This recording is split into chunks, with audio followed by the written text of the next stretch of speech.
আসসালামু আলাইকুম। দেখতে পাচ্ছেন এটা কোথায় ঘুরতে এসেছি আমরা। দেখেন, যে চিনতে পারবেন সে কমেন্ট করে বলেন এটা কোথায়।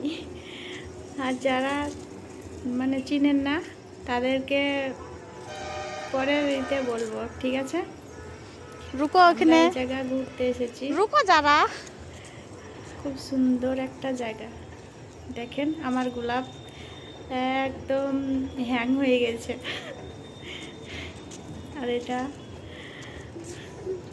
দেখেন, এটা আমার ছেলে। বইলো দেখেন আমরা এখন যাচ্ছি, আর আমি পেছন পেছন যাচ্ছি ওদের। ওরা যেখানে যাবে আমিও সেখানে যাব। তাই দেখেন, এখান থেকে আমাদের বাড়ি দেখা যাবে। ছোট ওই রাস্তা। যে দ্বারকা নদী, দ্বারকা নদীর ও পারে আমাদের বাড়ি, আর এই পারে আমরা আছি। আমার গোলাপ দেখেন হাঁটছে, তা মনে হচ্ছে পিঁপড়ে মারছে। আমার গোলাপ পিঁপড়ে